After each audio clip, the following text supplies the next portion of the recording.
desejando que todos sejam bem-vindos em nome desse nosso Senhor e Salvador Jesus Cristo. Ele é a razão da unidade da igreja, Ele é a razão da vida da igreja.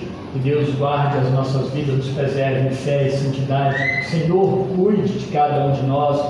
Que o Senhor seja aquele presente no seu dia a dia, quando você não está com o seu irmão ao seu lado, mas você tenha certeza que há alguém melhor do que nós ao seu lado, que é o Senhor Deus, da pessoa do teu Santo Espírito.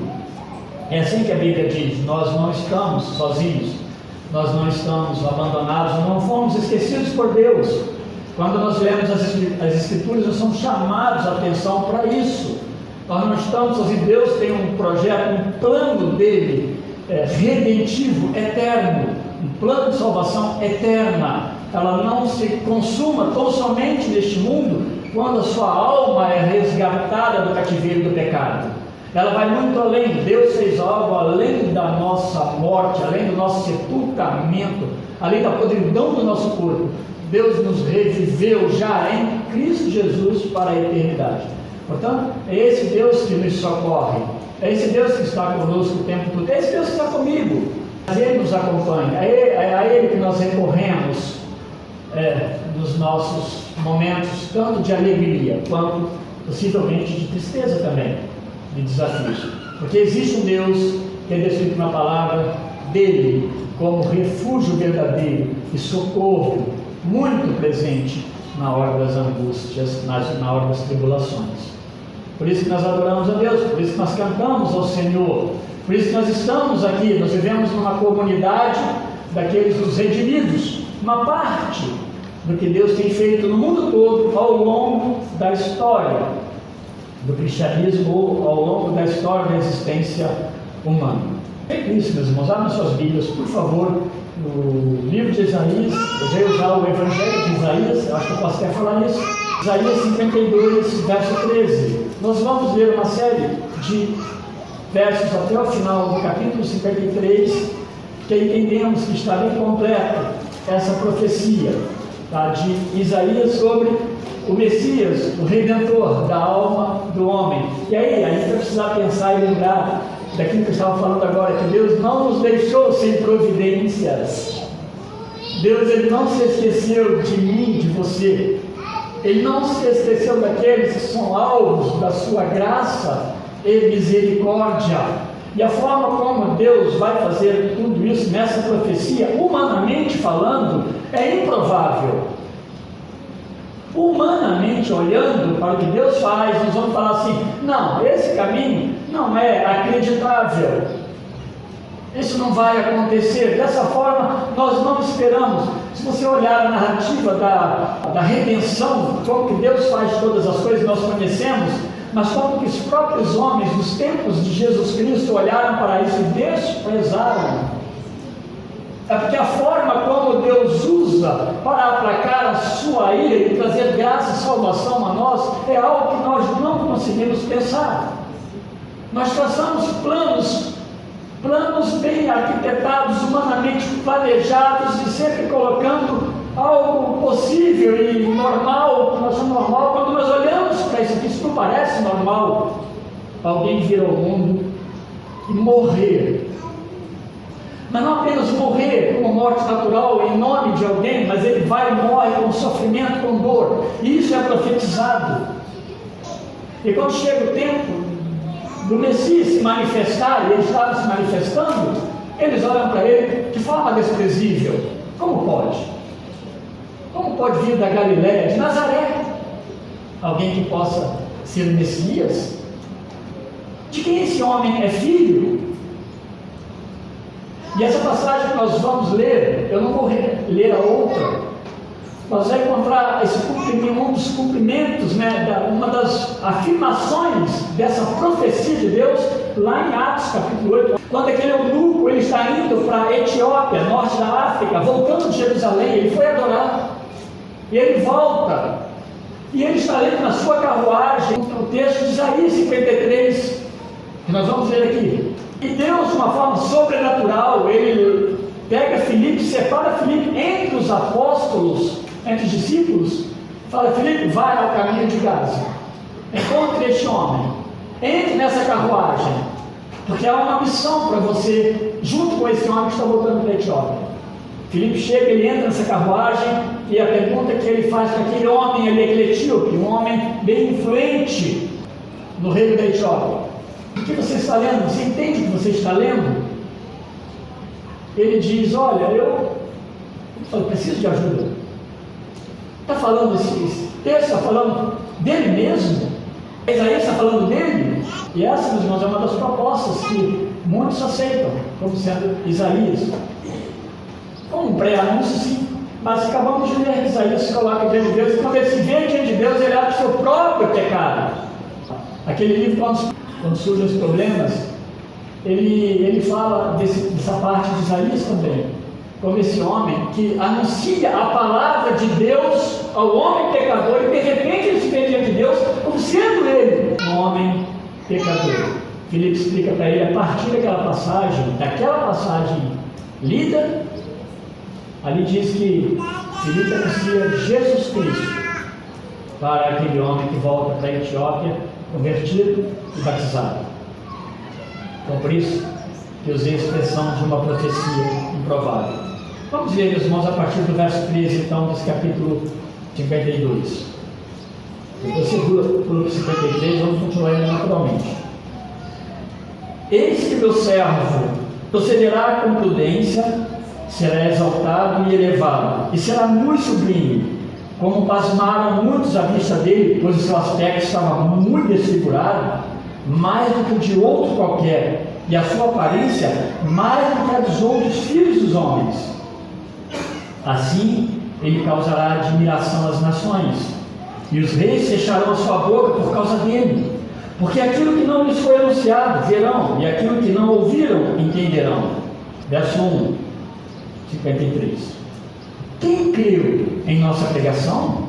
E a quem foi revelado o braço do Senhor? Porque foi subindo como renovo perante ele, e como raiz de uma terra seca. Não tinha aparência nem formosura. Olhando-o, mas nenhuma beleza havia que nos agradasse.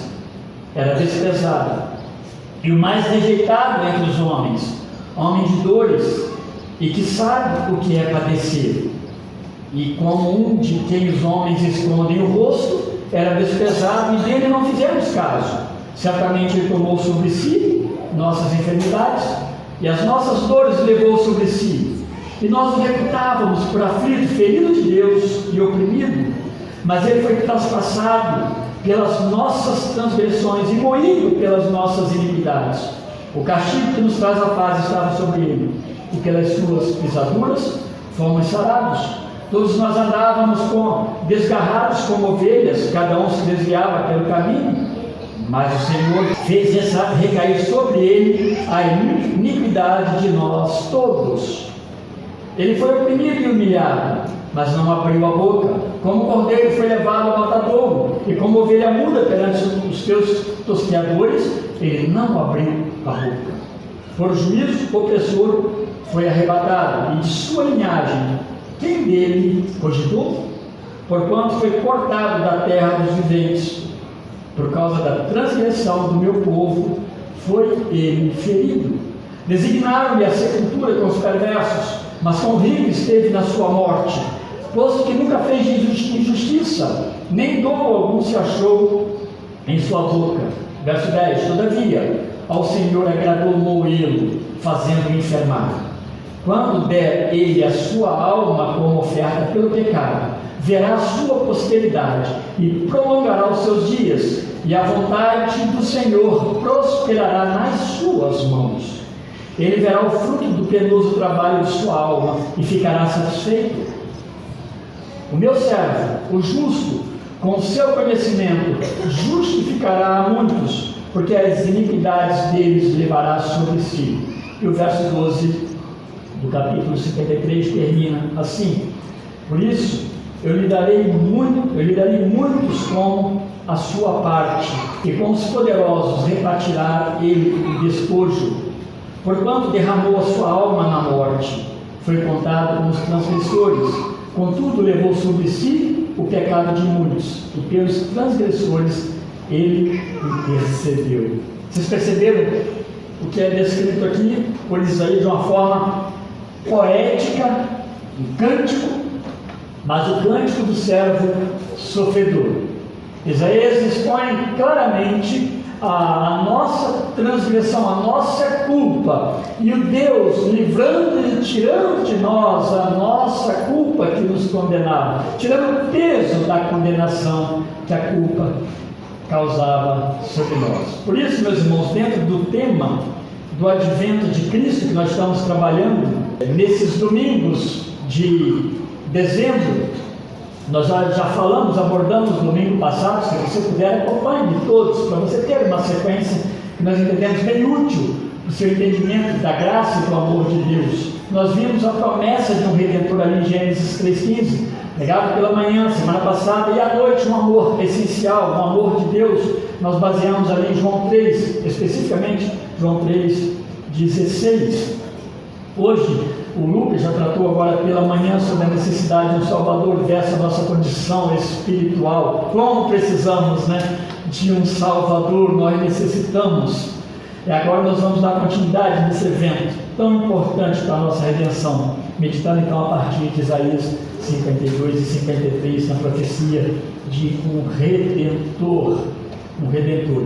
Isaías vai escrever essa profecia em torno aí de 700 anos antes do Senhor Jesus Cristo vir ao mundo. Antes dela acontecer, ele é o profeta então mais citado no Novo Testamento. É possível você ler a introdução de Isaías, ou partes, comentários, coisas sobre Isaías, sem que eles não apontem essas citações, mais de 300 citações lá no Novo Testamento, é o mais citado, especialmente acerca da esperança do Messias.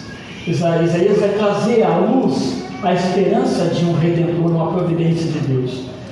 Ele vai transmitir a sua mensagem num período de 4 reinos, Não vamos ter outro profeta assim, mas Isaías ele transmite no reino de Josias, Jotão, Acás, e termina no reino de Ezequias. Ele era casado, a Bíblia mostra isso, o livro dele fala sobre isso, e manifesta pelo menos 2, de seus filhos, cujos nomes eles tiveram em cima de algumas profecias de Deus para o povo, eles são mencionados no próprio livro. Mas a tradição, meus irmãos, não as escrituras, mas a tradição, ela diz que Isaías ele morreu cerrado ao meio. Quando nós lemos lá em Hebreus capítulo 10, no finalzinho, depois do capítulo 11 também no final vai falar algumas coisas, ele trata de homens que foram, por suas vidas, sua dedicação a Deus, cortados, partidos ao meio.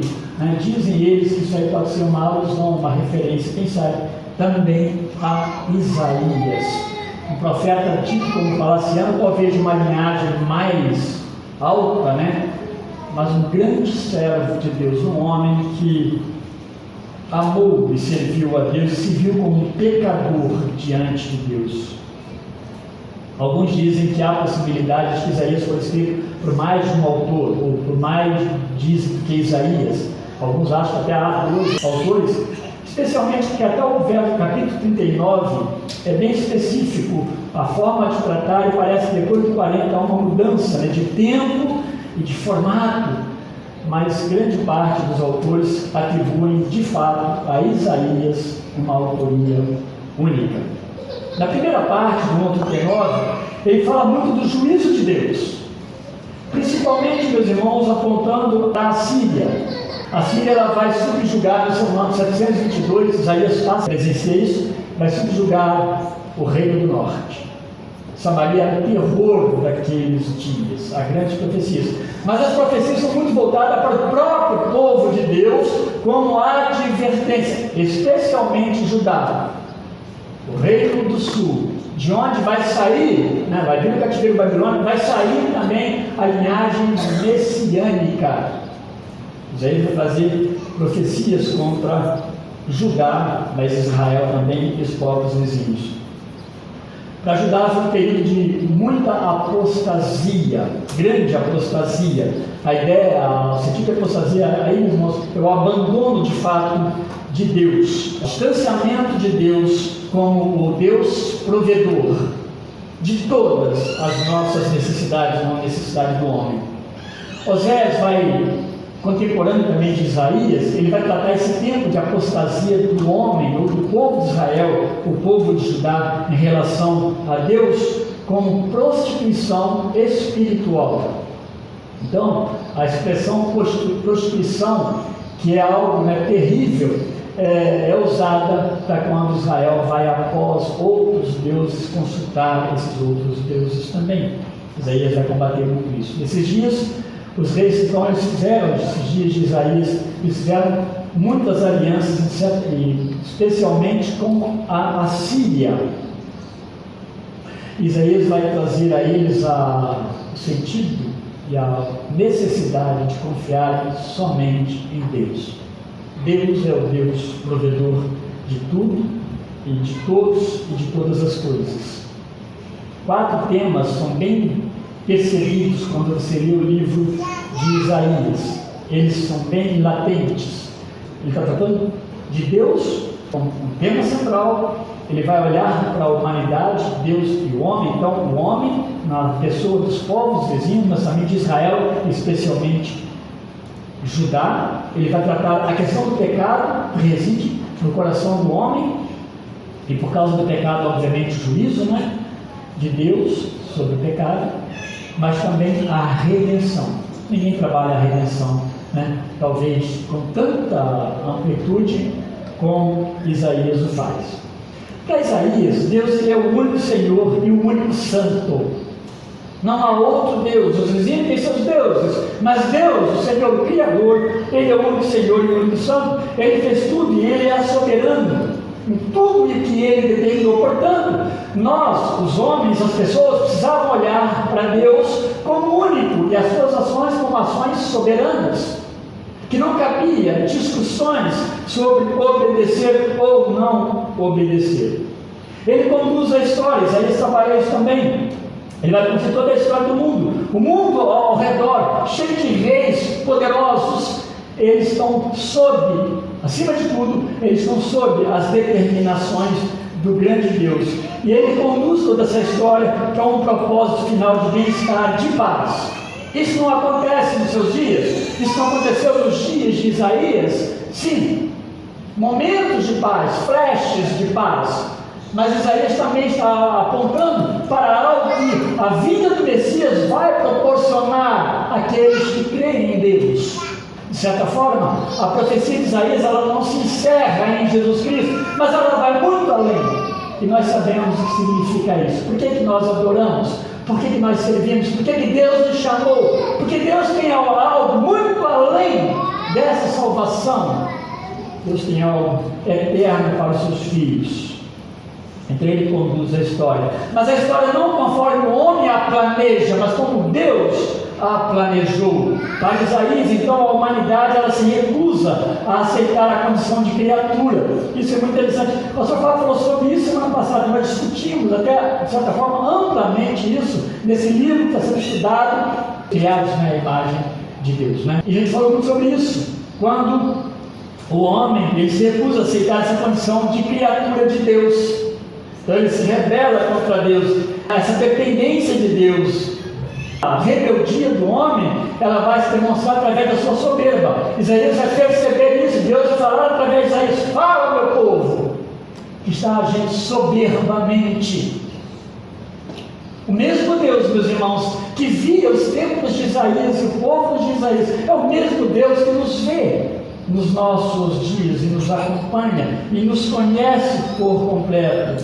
Então, tudo isso, desde o período, desde o começo, desde o Éden, o homem vai receber uma resposta de Deus diante do seu comportamento, de uma forma bem especial, diante do seu pecado.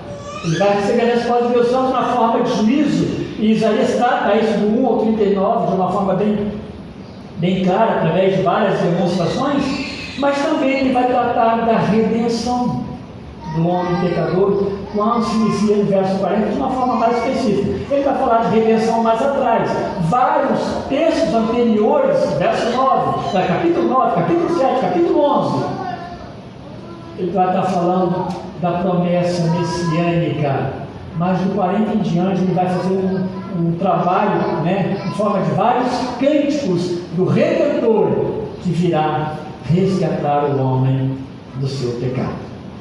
Essa condição de Judá que Isaías descreve no livro, devido à desobediência, ela é anunciada, na verdade, ela vai ser efetivada, o resultado disso no próprio cativeiro que estava por vir ainda. O cativeiro vai acontecer cerca de quase 130 anos mais ou menos depois da profecia de Isaías.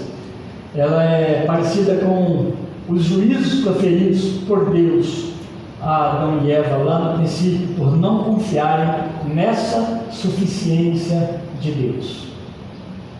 Uma das coisas que nós temos mais enfatizados aqui, temos enfatizado nas pregações, é nós olharmos para Jesus Cristo como suficiente, Senhor e Salvador da nossa alma. Mas não é só isso.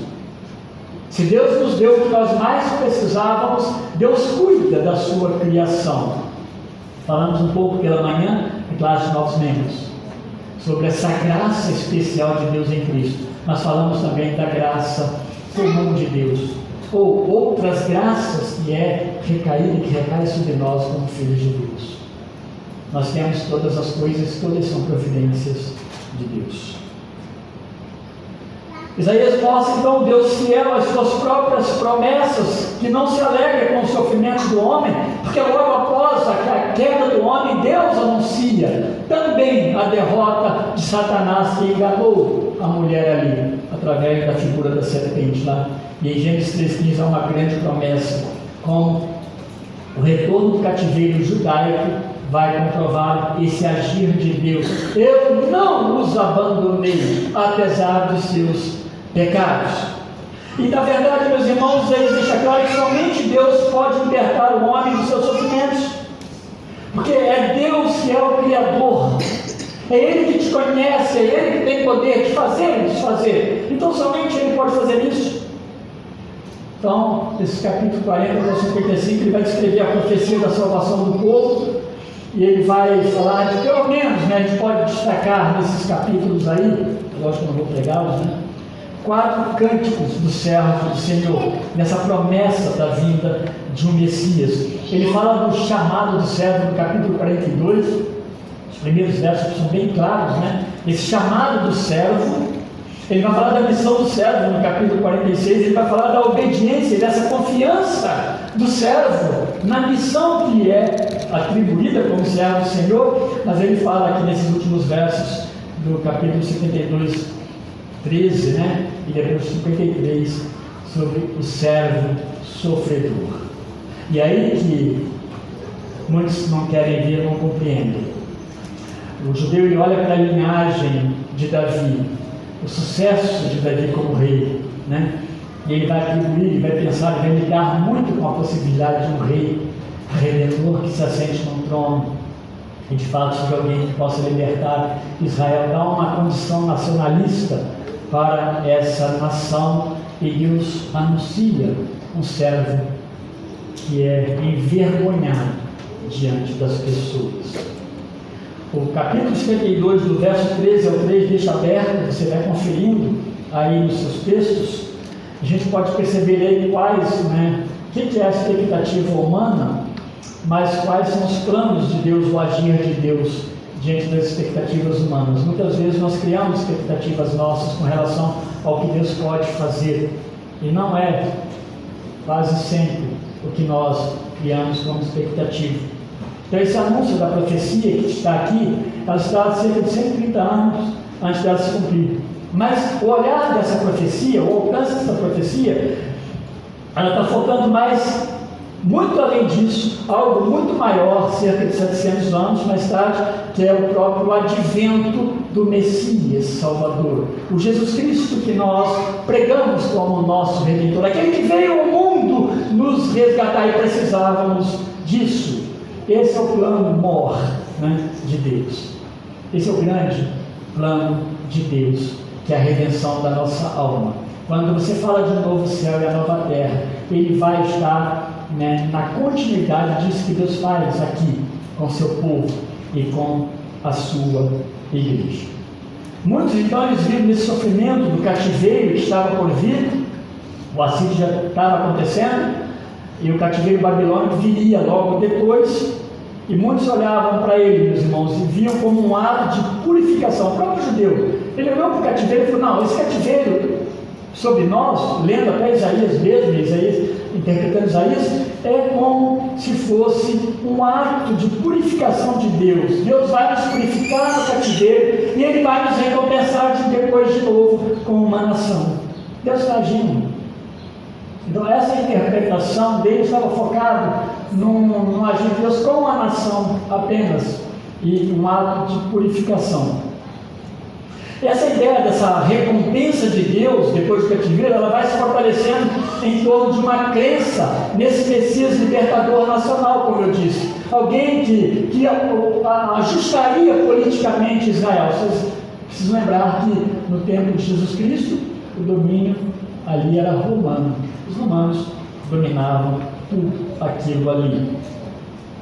E isso era uma visão redentiva, de certa forma reduzida, daquilo que de fato Deus propôs e planejou. E é uma perspectiva bem dentro de um planejamento e expectativa humana de que as coisas aconteçam, ainda que Israel estivesse dentro daquele contexto, pensando daquele jeito reducionista, né? A visão de um Deus que salva apenas aquele povo e que vai sentar no trono e que vai controlar, né? E melhorar a vida nacional do povo. Assim, meus irmãos, esses versos iniciais de 52:13 até o verso 3 do capítulo 53, ele vai quebrar tudo isso, toda essa perspectiva, e ele começa apresentando aquele que virá de uma forma prudente, virá prudentemente, mas as ações, elas são ações certeiras. Por isso que eu falei que humanamente nós olhamos como essas coisas podem acontecer, como alguém que sofre, que é preso, que é martirizado, pode trazer redenção. Sim, essa pode ser uma ideia que ela vai acontecer e vai permear as mentes das pessoas. Mas as ações de Deus, através da profecia de Isaías, elas são certeiras. Ainda que elas contenham dores, será exaltado em todo o processo desse ministério. O Messias será exaltado. O que vai acontecer no final desse processo, em todo ele e no seu final, é uma exaltação visível, mostrando que os planos de Deus, eles estavam certos, sempre estarão, estavam corretos, e precisava ser da forma como foi, mas não por armas, não por grandes exércitos. Zacarias, ele fala maravilhosamente sobre isso, quando ele diz que a conquista, o alcance, não é por força, e nem é por violência, mas pelo Espírito Santo, diz o Senhor dos Exércitos. Zacarias 4:6. Então será pelo agir do Espírito Santo. É diferente pelo agir do Espírito Santo, como dito por Jesus Cristo a Nicodemos, o grande ensinador, escriba da lei daqueles dias. Jesus vai dar para ele, vai dizer: olha, precisa nascer de novo. E esse nascimento é pelo Espírito Santo. É por mudança provocada e promovida por Deus através do Espírito Santo. Ele não é por força, não é por alguém que vai sentar no trono visível e pegar o cetro ou se armar de uma forma bélica bem fortalecida. Não será dessa forma. Será algo vindo de Deus, portanto sobrenatural, de alcance além fronteiras, porque o Evangelho que o Messias traz é um Evangelho que rompe os limites nacionais de Jerusalém, de Judá. É a continuidade da sua promessa lá de Gênesis 3:15, que é fiel, que ela não para no meio do caminho. Deus não muda de pensamentos e de ideias. Por isso ele vai dizer aí no verso 13, Isaías está descrevendo no verso 13 profeticamente que essa obra de restauração da alma do homem, com o Filho de Deus em seu momento de extensa dor e sofrimento, a caminho do Gólgota, é o caminho, é a forma que Deus vai usar. Ou seja, vai ser através do caminhar para um sofrimento, um suplício, onde há dor, extremo sofrimento, que nós não gostamos de ver nem em filmes, nos faz mal. Ele vai mostrar nesses textos aí o povo assistindo, agora pasmado, assistindo um homem cuja aparência ela é irreconhecível. É como Isaías enxergando profeticamente o nosso Salvador, o Messias, o Redentor, mas desfigurado. Ele diz no verso 14, no final dele aí, que ele nem parece um ser humano. Dá para imaginar, meus irmãos, esse Cristo, Messias da cruz. Então, quando Pilatos ele vai colocar os dizeres diante do desfigurado Jesus crucificado, ele diz lá, João descreve isso, João 19, os outros evangelhos também trazem essa mensagem: Jesus Nazareno, Rei dos Judeus. Havia uma ironia nesse texto, mas é interessante, meus irmãos, que a igreja primitiva enxergou isso aí como um ato de confirmação de fato de que Jesus Nazareno, que estava crucificado na cruz, é de fato Rei dos Judeus e Rei de todo o mundo. Ali estava então, meus irmãos, o Filho de Deus que vem ao mundo e sofre pelo nosso pecado. Então, os planos de Deus, de certa forma, eles acabam frustrando as expectativas humanas de redenção. Eu estou falando que nós podemos imaginar e pensar sobre redenção. Deus, de fato, ele vai fazer bem diferente. O verso 15, ele traz uma observação como se fosse entre parênteses, aí você pode confirmar, para indicar que todo esse processo de dor e cruz causará admiração a muitos. Ele ressuscitará, ele fala, o texto não fala disso, mas traz essa ideia desse Cristo que trará admiração, sim. Ele vai ressuscitar, ele vai vencer a morte. Ele vai assentar-se à direita do próprio Deus. Muitos verão seu corpo ressurreto, muitos se assustarão quando o verem ressuscitado. Outros muitos verão e se valerão do resultado de sua obra redentora como nós.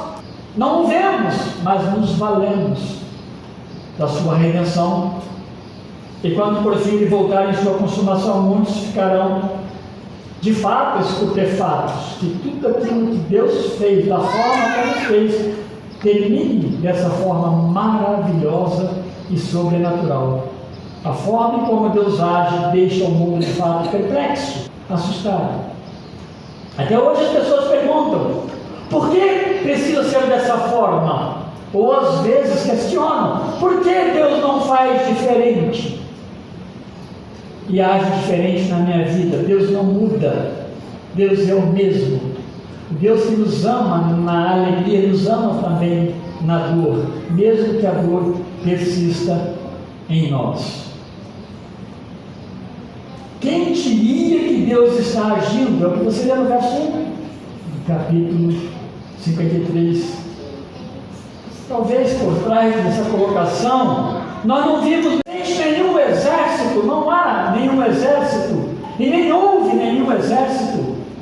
Então Isaías descreve o porquê do espanto das pessoas. Jesus não aparece como um homem de influências, ele não aparece liderando e assumindo um batalhão militar, ele não aparece expulsando os inimigos à base de armamentos sofisticados. Não é dessa forma que ele aparece, ao contrário, a gente vê desde o começo lá que ele é gerado no ventre de Maria. Bendito, uma mulher de origem bem simples, pobre, nasce no meio de animais e não tem nenhum atrativo que pudesse despertar a atenção das pessoas. Nada apontava para ele humanamente, olhando, medindo, que pudesse olhar, atrair e dizer: olha, ali está o Salvador. Somente um homem viu isso com bastante clareza e disse: eis o Cordeiro de Deus que tira o pecado do mundo. Só João Batista vai enxergar isso posteriormente, e naqueles dias da apresentação a gente vai ver também Simeão, obviamente falando, o Salvador, Maria nesse aspecto, mas os homens em geral, a humanidade daqueles dias, naquele contexto, não via em Jesus nenhuma aparência de Messias. E ele cresce, meus irmãos, sob rejeição e desprezo. É o que é descrito no Evangelho de João. Todos os evangelhos relatam isso, mas João deixa muito claro: muita rejeição, inclusive da sua família. A ele não foi dada nenhuma importância, porque em todo esse processo de dores por rejeição, Deus o estava, na verdade, preparando para o que seria mais importante: o suportar e o chegar à dor da cruz, para que nós pudéssemos ser libertados da condenação do nosso pecado. Então é de se pasmar, é de se assustar, mas esse é o caminho de Deus. O caminho da redenção passa pela morte substitutiva, pelo sangue que precisa ser derramado para aplacar a ira do nosso Deus. Isaías 4:6, ele fala que nós fomos os culpados da dor do Messias. Deixa muito claro que nós fomos os culpados. Os versos apresentam um acordar para a realidade de sofrimento do Messias, um reconhecimento de que a culpa era nossa e não daquele que estava sofrendo o caminho do Calvário. Era minha e sua a culpa. Era muito comum eles atribuírem o sofrimento a um pecado cometido. Então, quando eles olham para Jesus, olham para aquilo que Isaías descreve, eles começam a imaginar o Messias pecador que se levantaria no meio do povo. Se ele está passando por isso, há algum pecado. Lembra do fato, do acontecimento que há registrado em João 9, do homem cego de nascença? A questão era essa: quem pecou para que ele fosse cego?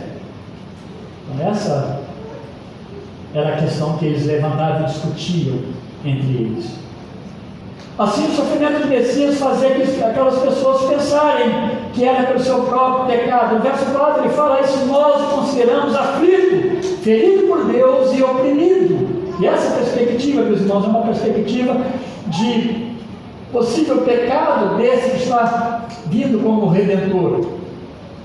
Havia um entendimento, por exemplo, de que o Messias seria um leproso por causa dessa descrição. Então ele tinha um pecado, o seu pecado, o resultado, ele tinha um problema, e o resultado desse problema é de sua saúde e de seu pecado é que ele possivelmente virá leproso no meio de nós. Mas ele crava que o pecado dele e todo esse processo que recaiu sobre Jesus Cristo, sob a ira de Deus, a culpa é nossa, é minha e a sua. As nossas enfermidades e dores ele tomou sobre si. Verso 4. Por nossas transgressões ele foi ferido, no verso 5. Por nossas maldades ele foi esmagado, ainda no verso 5. O castigo que era para nós, ele sofreu e nos curou. No verso 5 ainda. E ainda no verso 5. Os sofrimentos que eram nossos, ele recebeu, ele nos curou dos nossos sofrimentos. Nos salvou. O castigo que nós merecíamos pela nossa desobediência, verso 6, ele tomou sobre si. Então, meus irmãos, é nosso. Sem Cristo nós continuamos sob a ira de Deus. Mas ele continua no verso 7 a 9 dizendo que nós somos os culpados por sua humilhação. Nós somos os culpados pelo seu sofrimento. Também nós somos os culpados por sua humilhação. João Batista ele vai identificar, nós falamos aqui, Jesus Cristo diante dos discípulos que seguiam o próprio João Batista como esse verdadeiro Cordeiro de Deus que tira o pecado do mundo. Então esse plano de restauração do homem, ele envolvia sacrifício. João Batista enxergava o sacrifício de Deus para tirar o pecado do mundo. João Batista, quando ele fala, então, ele não está falando do cordeiro que está sendo levado lá pelos judeus para sacrifício que ainda naqueles dias levavam. Várias festas da Páscoa é registrada nos evangelhos, pelo menos 3. João Batista não está falando ali está o Cordeiro de Deus lá dentro. João Batista está falando de Jesus Cristo como o Cordeiro de Deus. O sacrifício é Jesus Cristo. Inicialmente Deus ordenou a Israel que sacrificasse de forma substitutiva um cordeiro perfeito, sem defeito. E quando nós lemos sobre a Páscoa, isso é bem claro. E aspergisse o sangue desse cordeiro lá no altar, no Santo dos Santos, como purificação pelo pecado do povo. Deus aceitava provisoriamente. Então é por isso que João Batista reconhece Jesus antes dele estar efetivamente agindo no seu ministério, estava começando, ele reconhece e o anuncia. Então João Batista, ele foi o precursor dessa promessa do Salvador. Ele anuncia aquilo que Isaías está falando lá atrás como servo sofredor, fala, eis aqui, em outras palavras, o servo sofredor. Eis aqui o cordeiro que vai ser morto. Por isso que fala que ele vai como um cordeiro manso. Ele não reclama da sua condição de cordeiro que morre pelo nosso pecado. Isaías não descreve o mover do cordeiro de Deus para a cruz. Ele silenciou-se, ele não responde, ele não retruca, porque ele não tinha nada para reivindicar. Você pode falar, ele tinha todas as razões, sim, ele não tinha nem pecado, mas ele tinha a missão de Deus, o Criador, e como servo obediente, ele não retruca, ele não reivindica direito nenhum, como nós humanos fazemos diante de Deus, vez por outra. Por que Deus não faz assim por mim? Que Deus é esse? Não pode ser assim. A Bíblia não ensina isso para nós. Ele não questionou. Deus, o Pai, havia estabelecido o plano de redenção. Ele obedeceu, ele sabia quem e como eram as pessoas, mas ele amava o Pai e aqueles por quem ele morreria. Ele não tinha direitos, apenas deveres, pois em seus atos estava a sua obediência ao Pai e a glória do mesmo. Quando você lê João 17, a oração que antecede a cruz, ele fala dessa glória do Pai, e é falado ali da glória dele também, mas após a morte. A glória estava na cruz, e posteriormente na ressurreição, e está à direita do Pai. Ele foi maltratado, preso, condenado, ninguém se importou com o que iria acontecer com ele. É o que Deus está dizendo no 8b. Era um espetáculo, e eu estou desejando ali acompanhar aquele espetáculo. Ainda, meus irmãos, que nós estávamos lá na cruz, onde Cristo morreu, que nós fomos redimidos pelo sangue de Cristo. Isaías diz mais ainda que ele foi sepultado com criminosos, ele não cometeu crime algum, ele nunca mentiu. Isaías está falando de crime, ele está falando de mentira. Dois princípios pelos quais uma pessoa era severamente julgada e condenada. Isaías está falando isso para o povo que, quando olha isso, ele entende. Esse homem sofredor que sofre essa vergonha, ele não tinha crime, ele não mentiu, ele não merecia a condenação. Ele foi sepultado criminoso, e ele foi um homem sem mentira, sem pecado. Havia um propósito muito maior nessa dor, que era a minha e a sua libertação ou salvação. Os evangelhos então eles registram de uma forma histórica toda essa profecia de Isaías, desde as primeiras agressões, passando pela via dolorosa, a cruz, o sepultamento, a ressurreição depois. Já fala da vitória, a ascensão, a ida aos céus, e já anuncia a volta do nosso Salvador. Foi para a cruz o Salvador da nossa alma, e ele vai para lá como um criminoso. Por isso, meus irmãos, a visão de Isaías coloca como sendo assim sepultado, como os perversos na verdade. Ainda que ele fala no verso 9, ele faz um refresco aí dizendo que ficou com o rico na sua morte. A gente vai lembrar aqui das ações, não somente de Nicodemos, mas de José de Arimateia. Mas toda a injustiça humana se faz presente nesse processo de julgamento, de condenação, morte e sepultamento. Não há nenhum tipo de alívio de Deus para o seu filho na morte por causa do nosso pecado. Tão grande foi o nosso pecado, tão grande foi a nossa culpa. Eu digo no passado, porque Deus nos libertou quando nós cremos em Jesus Cristo. Mas foi algo muito grande. Então essa ação de José de Arimateia, por exemplo, dando a ele o sepultamento mais digno, não livra Jesus Cristo da humilhação da morte entre malfeitores. Ele foi pregado lá na cruz, obviamente. E também o seu sepultamento entre homens perversos e pecadores. Ele foi sepultado como um de nós, no meio de nós, seres humanos, pecadores. Mas, meus irmãos, se assim foi difícil, terrível e doloroso, humilhante, tudo isso em que nós fomos esses culpados, por causa do nosso pecado que se origina lá na queda.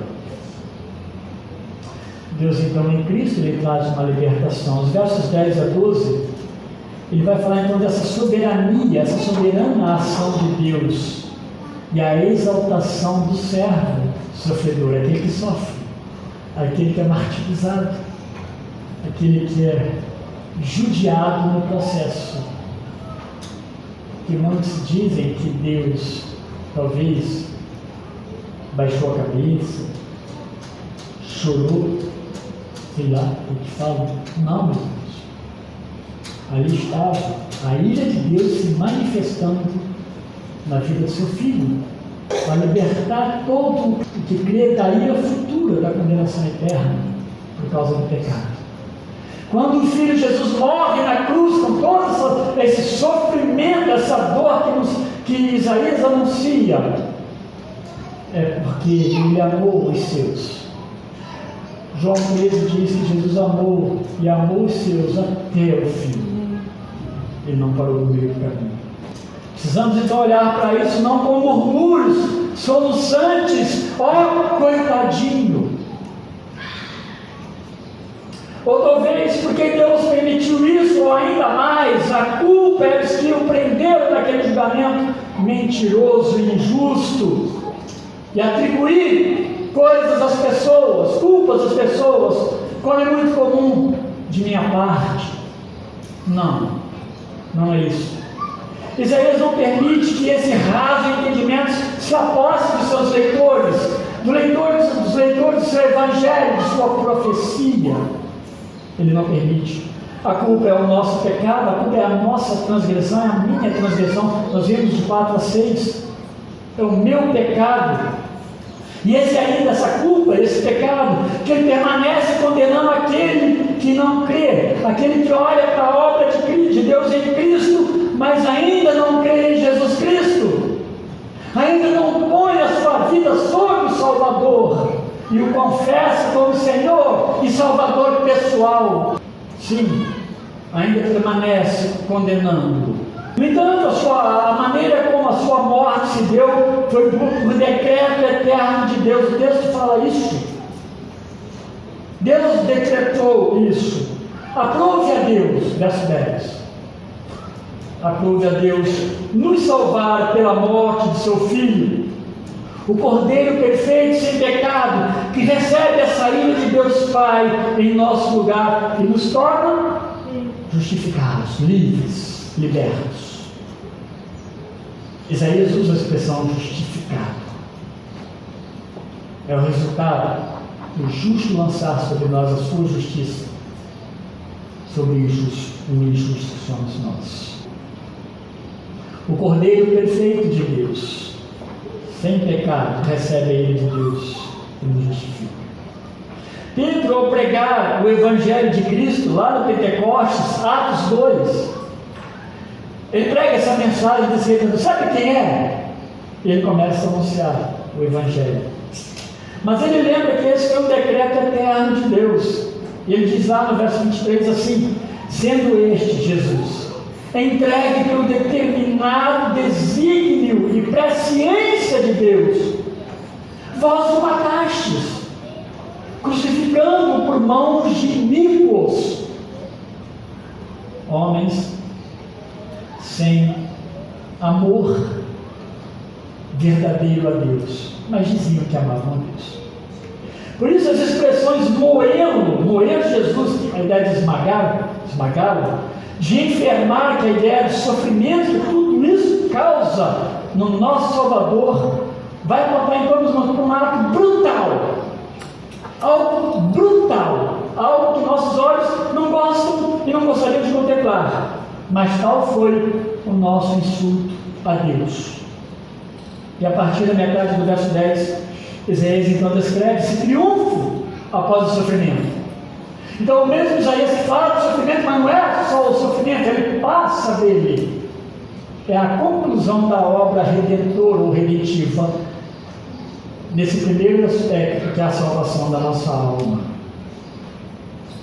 Diz que primeiramente a vontade do Senhor prosperará em suas mãos, ainda no verso 10, porque por meio da obediência do Filho, do Messias, ao Pai, até a morte, ele expiará o pecado do pecador arrependido, e fará com que sua posteridade, quem é essa posteridade que gozará dessa alegria, dessas bênçãos, são os alcançados pela graça resultante de sua morte e de sua ressurreição. A sua posteridade seja prolongada. Até hoje, e graças a Deus, nós vemos pessoas se redimindo, se arrependendo dos seus pecados e colocando de fato, deixando as suas vidas nas mãos daquele que precisa estar, que é Deus. Até hoje nós vemos o milagre da salvação acontecendo, porque o resultado da obra do Messias sofredor, ela vai alcançando gerações até o dia que o Senhor então voltar para nos levar para todo sempre. Então são todos que Deus, os que receberão na verdade nova vida por meio de Cristo. João 3,16, pregamos domingo à noite. Deus amou o mundo de tal maneira que deu seu Filho unigênito, para que todo aquele que nele crê não pereça, mas tenha vida eterna. Nós primeiramente nem abrimos a Bíblia, nós recitamos o verso de João 3,16. Mas Gálatas 3,29, ele reforça a nossa esperança nesse Deus que completou e deu triunfo ao Filho. Ele diz que se sois de Cristo, também sois descendentes de Abraão e herdeiros segundo a promessa. Se sois de Cristo. Se de Cristo. É o sentido ali de João 12:24, que o próprio Jesus fala que o grão de trigo precisa morrer para produzir muito fruto. O servo de Deus, o Filho, o Messias, precisa ser morto para que haja vida na sua posteridade. Então esse maravilhoso cântico, como é muito comum nas Escrituras, a gente encontra por várias partes, ele vai terminando, Isaías, ele vai terminando a narrativa do servo sofredor, falando então de felicidade e alegria desse servo após ressuscitar e ver o fruto do seu trabalho por nós. Um trabalho penoso, um trabalho dolorido. Ele não lamentará, mas ele se agradará de haver morrido para dar a vida por muitos. Lembra que nós falamos mais atrás? Ele não ficou murmurando, lamentando: por que, Senhor? Por que, Senhor? Por que eu? Não. Ele vai se alegrar. Você vai se alegrar com tudo isso. Ele não lamenta, mas se agrada. Com sua morte, então, ele leva a nossa iniquidade, a nossa maldade, perversidade, o prazer pela imoralidade, pela injustiça. O crente não convive mais com isso naturalmente. Primeiramente, ele nos liberta do pecado que nos condenava, mas também o operar de Deus em nós nos ajuda nas nossas tribulações com o pecado que nos assedia todo o tempo. Ele nos ajuda, ele nos auxilia. O pecado já não é mais algo normal em nós, porque a obra do servo sofredor, ela é uma obra abrangente. A expressão que reflete a conclusão da obra salvífica e reconciliadora de Jesus Cristo é justificação. Esse verso 11, como nós falamos. Mas no verso 12, encerra de uma forma triunfante com Deus o Pai, que o enviou nessa árdua missão de redenção, recebendo-o de volta lá no céu. Os evangelhos também descrevem após a morte e a ressurreição de Jesus, sendo ele recompensado pela sua grande vitória, como um soldado que cumpre cabalmente a sua missão. Ele volta como aquele que enviado cumpre a sua missão e volta então para o Pai. O Senhor então, Deus eterno, reparte com ele os despojos da vitória. É isso que o texto está falando. Houve a vitória, houve uma grande vitória. O diabo foi derrotado pela morte de Cristo na cruz. E agora diz que ele volta e eles repartem entre si o despojo que foi tirado dos derrotados. Aquelas coisas que eles levam consigo, muitas armas e muitas coisas, eles repartem, é simbólico isso, eles repartem entre eles. Era assim que acontecia. O grande comandante retornava vitorioso e tendo seus inimigos presos e seus pertences tomados, seus despojos, eles todos são levados. É isso que Paulo anuncia em Colossenses 2, 16 e 17, quando ele diz: tendo cancelado o que constava de ordenanças, o qual nos era prejudicial, ele removeu inteiramente, encravando na cruz, e despojando os principados e potestades, publicamente os expôs ao desprezo, triunfando deles na cruz. É disso. Por fim, Paulo encerra. Eu quero pensar com esse encerramento ali no capítulo 15 de 1 Coríntios, com o cântico de vitória do Cristo na cruz. Então, irmãos, que isso nos console, que isso nos anime, nos dê paz, esperança em qualquer circunstância. Nós olhamos realmente a nossa posição hoje, a nossa condição, como uma grande bênção, um grande agir de Deus nas nossas vidas. Foi alto o preço que foi pago. Todo o que crê é salvo da condenação eterna. Todo o que crê recebe vida após a morte e aguarda a vida eterna com segurança. Todo o que crê. É uma obra tremenda e ela foi feita por Deus, por intermédio de Cristo, servo sofredor, triunfante, e pelo poder do Espírito Santo, aquele que agiu em nós. Nós estamos livres. Então eu vou ler o texto de 1 Coríntios 15, 58, 55 a 58 e vou encerrar com ele, como se fosse uma aplicação da nossa vida. Espero que o próprio texto, meus irmãos, o andar da exposição tenha ficado claro no seu coração o grande amor de Deus por nós, demonstrado de uma forma tão clara, 700 e poucos anos antes de fato disso acontecer. Ele diz assim: onde está, ó morte, a tua vitória? Onde está, ó morte, o teu aguilhão? O aguilhão da morte é o pecado, e a força do pecado é a lei. Graças a Deus que nos dá a vitória por intermédio de nosso Senhor Jesus Cristo, e um consolo. 58. Portanto, meus amados irmãos, sede firmes, inabaláveis e sempre abundantes na obra do Senhor, sabendo que no Senhor o vosso trabalho não é vão. Deus nos console com a sua palavra. Oremos. Obrigado, nosso Deus, por tão grande misericórdia. Nós, meus irmãos, meu Deus, nos assustamos. Nós cristãos, quando olhamos para isso, nos assustamos também. Mas cremos. Nós cremos, ó Deus, que o Senhor operou de forma maravilhosa.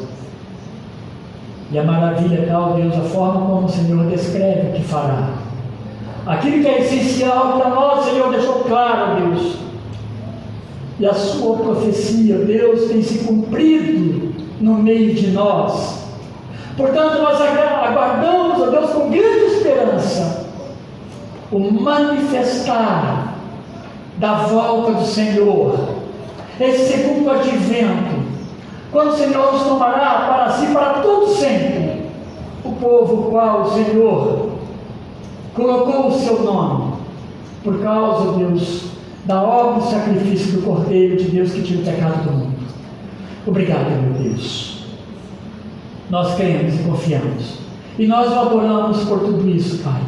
Recebe a nossa gratidão. Recebe a nossa adoração. E opera os nossos corações para que nós o amemos e o sirvamos, ó Deus, como o Senhor é e deseja ser servido. Em nome de Jesus Cristo, esse que morreu na cruz pelos nossos pecados e ressuscitou e voltará. É no nome dele que oramos. Amém. Deus abençoe, irmãos.